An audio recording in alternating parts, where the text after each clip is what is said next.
dilúvio limpou a terra, acabando com a engenharia genética que corrompeu toda a carne. Derrubai a árvore e cortai-lhe os galhos. Sacudi a sua folhagem e espalhai os seus frutos. Fujam os animais de debaixo dela e as aves dos seus galhos. Todavia, deixai-lhe o próprio toco na terra, sim, com bandas de ferro e de cobre, entre a relva do campo. Os tocos dessas árvores foram petrificados por descargas de plasma e água fervente, e o mesmo destino ocorreu aos titãs, que até hoje ficaram petrificados.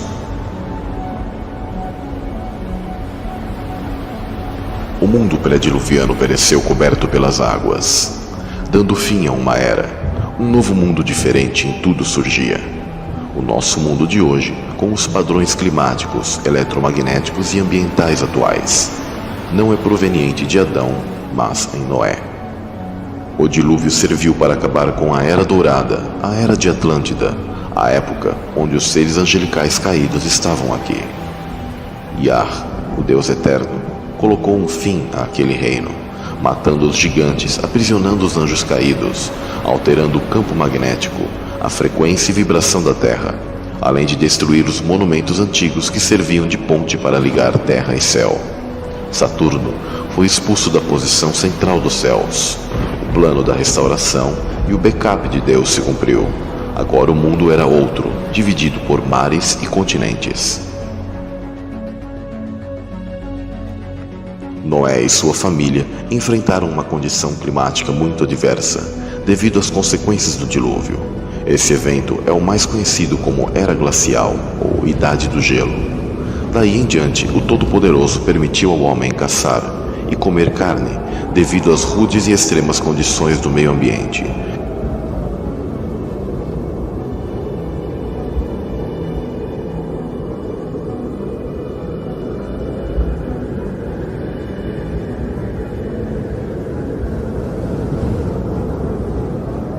Nossos antepassados tiveram que refugiar momentaneamente em abrigos subterrâneos. Um desses prováveis locais é Derinkuyu, na Turquia. Daí surgiu a farsa do Homem das Cavernas, ignorando a história e todo o vasto e grandioso conhecimento, habilidade e experiência de Noé, que viveu mais de 900 anos. É necessário possuir muita fé para pensar no conceito evolucionista da Idade da Pedra Lascada, com homens primitivos, sujos e despenteados em cavernas ao lado de fogueiras. Os povos antigos, como os sumérios, possuíam uma mistura química muito similar ao nosso sabão de hoje. O dilúvio trouxe um novo mundo com pântanos, geleiras, desertos e altas montanhas. A vida após o dilúvio não foi nada fácil. Animais selvagens perigosos, plantio com estações desconhecidas e clima inconstante. Os descendentes de Noé tiveram que começar tudo de novo. Muita tecnologia foi perdida, ferramentas precisavam ser reconstruídas. Conviver em 8 pessoas fazia a fome ser uma nova ameaça e a caça era arriscada. A caça foi o meio de vida mais viável, pois o solo estava congelado num clima constante de frio. Noé e seus filhos construíram os primeiros relógios solares e definiram estações do ano e as temporadas de caça. Contando com poucos recursos, a população crescia e a agricultura era limitada. Caçadores seguiam rotas de migrações e alguns ficaram isolados em outros continentes. Não demorou muito tempo para que antigos erros voltassem a acontecer e alguns dos descendentes de Noé esquecessem do Criador. Mesmo após o dilúvio e o aprisionamento dos caídos, os homens voltaram a errar, buscando acessar conhecimento oculto. Cão trouxe a memória e fomentou a insatisfação e começou a negar a existência do Criador por parte da sua decepção com Deus e com a vida. O ateísmo prefere negar a existência de Deus por não concordar com o modo que o mesmo interage com o mundo. Mas isso é uma reação emocional. Negar a existência de alguém só porque não concordamos com essa pessoa não faz essa pessoa deixar de existir. E Cão contou com uma contaminação genética para trazer o DNA dos Nefilim. O DNA são códigos como pontes que conectam pessoas de geração em geração através do tempo. Repare que antes do dilúvio, restar apenas Noé com a genética pura. Assim como Cristo santificará e purificará a noiva, assim também Noé é símbolo disso em relação a Naamá, a esposa de Noé, segundo a tradição judaica, pois esta era da descendência de Caim, e a promessa do Gênesis 3,15 teria que se cumprir. Resquícios do DNA dos caídos estavam sobre os filhos de Noé, via Naamá, porém não ativados. O Criador para tudo tem um tempo, modo e propósito, e ainda não era o tempo do grande dia do juízo. Mateus capítulo 13 diz: Deixai crescer os dois juntos, o trigo e o joio, até o tempo da colheita, onde o trigo será recolhido ao celeiro do Senhor, já o joio atado em molhos e queimado no fogo. Toda a humanidade é proveniente de Sem, Cão e Jafé. Em Gênesis 9, o filho de Noé, chamado Cão, comete incesto, descobrindo a nudez de seu pai, ao se relacionar com sua própria mãe, reativando o gene dos caídos. Canaã, o neto de Noé, foi o fruto imoral na matriz da esposa de Noé. A epigenética explica a ativação e desativação dos genes. Note que Noé amaldiçoa seu neto Canaã antes dele nascer, não o conhecendo, pois Canaã seria o portador da genética maligna. Veja a relação entre Gênesis 3,17, onde o Criador fala sobre a maldição da terra, e Gênesis 9,25, onde Noé usa o mesmo termo, maldito seja Canaã. Num período posterior, em Levíticos 18,8 e Deuteronômio 27,20, Deus deu a proibição sob pena de maldição para quem praticasse o incesto. Agora é explicado a questão dos faraós e outras monarquias praticarem incesto para manutenção da genética caída e reativação do DNA para ressurgimento de nefilins modernos.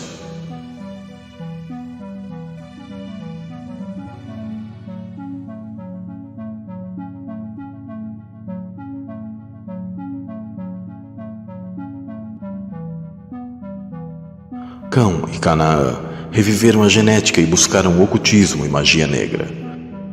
Portais, tanto física via encarnação, quanto dimensionais através da arquitetura piramidal e monumentos antediluvianos. Para tal, precisaremos estudar e entender a primeira civilização pós-dilúvio.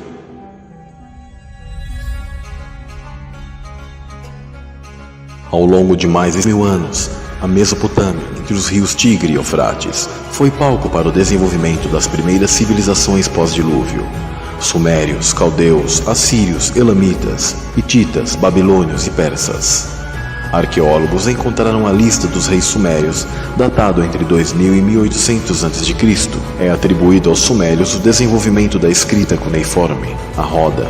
Fundaram cidades dotadas de redes para saneamento básico. Em seus campos haviam canais para irrigação. Desenvolviam uma medicina muito avançada. Navegavam e comercializavam nos rios e mares. Usavam cotidianamente a matemática. E estava em pleno vapor a engenharia e a arquitetura.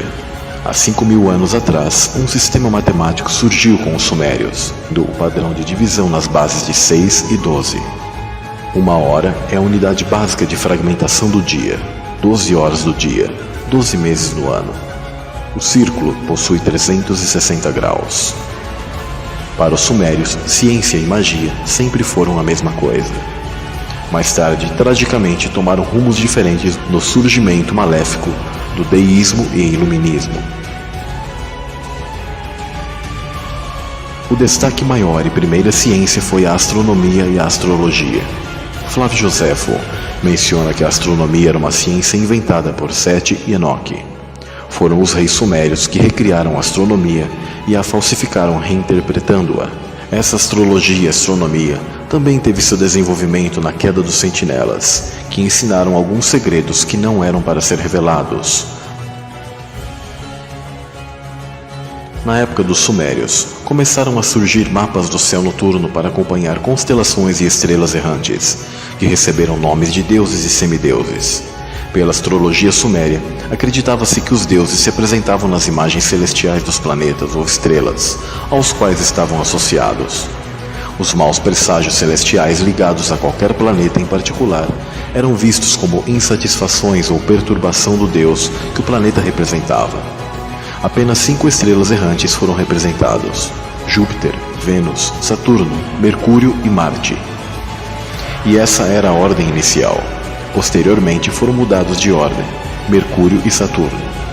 Essas errantes foram identificadas posteriormente da seguinte forma: Júpiter com Marduk, Vênus com a deusa Ishtar, Saturno com Ninurta, Mercúrio com Nebo, Marte com Nergal, juntamente com o deus Lua, Sin, e o deus Sol, Shamash. Os movimentos do Sol e da Lua e dos 5 planetas foram considerados como atividade dos 7 deuses. Através dos sacerdotes era interpretada a vontade desses deuses: colheitas, plantios, guerras, festas, casamentos e rituais de fertilidade eram realizados com base onde os astros estavam e suas influências energéticas.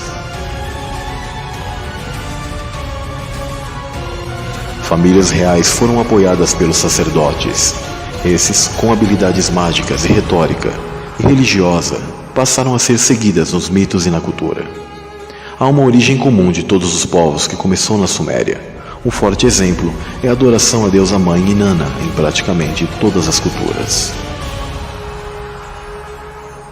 Mais tarde, zigurates foram surgindo. Um zigurate é uma forma de templo em forma de torre, com diversos andares, sendo os da base maiores e mais largos que os do topo. O zigurate de Ur, na Mesopotâmia, foi construído com alinhamentos astronômicos, sendo essa construção chamada de onde o céu encontra a terra. O acesso dos deuses para a terra era através de zigurates, como um link entre céu e terra. Também nesses zigurates sempre havia adoração à serpente. Tais rituais eram realizados em datas específicas, nos solstícios e equinócios, numa junção especial com o nascer do sol. Datas específicas e astronômicas eram consideradas para mulheres engravidarem e conceberem. Na mineração e metalurgia, é interessante notar que a história humana é indissociável do ouro. Todas as antigas civilizações eram ricas em ouro. Os sumérios diziam que os Anunnaki escravizaram a humanidade em minas de ouro. Salomão possuía 666 ciclos de ouro.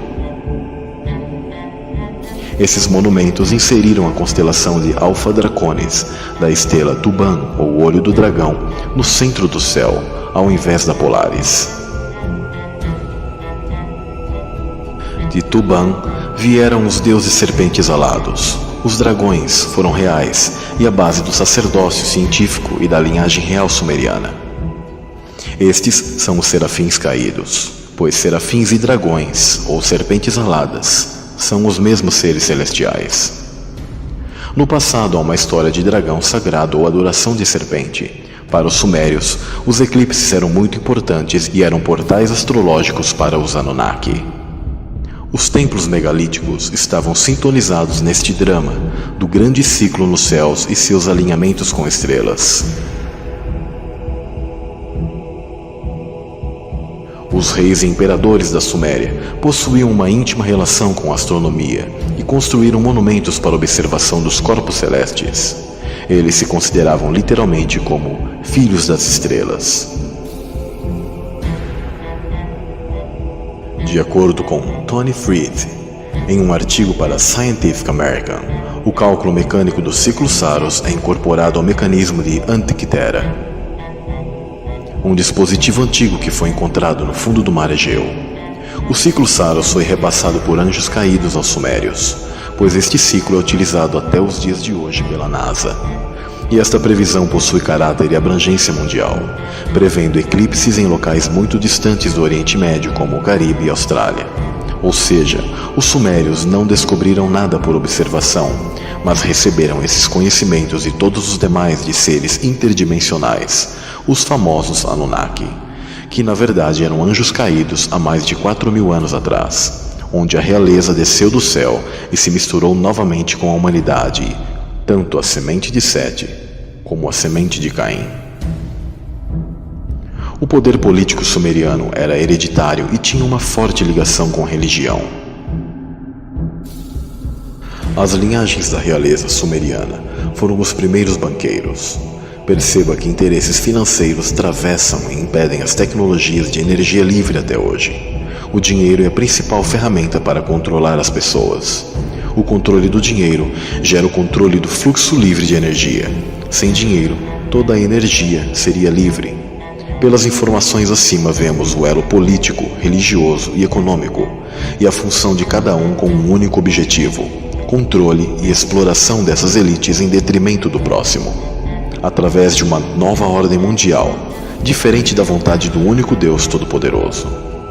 Esta nova ordem mundial que se levanta nos dias de hoje não passa da velha ordem mundial, que sempre atuou na humanidade, passando pela queda das sentinelas e atravessando o dilúvio nas primeiras civilizações do Oriente Médio.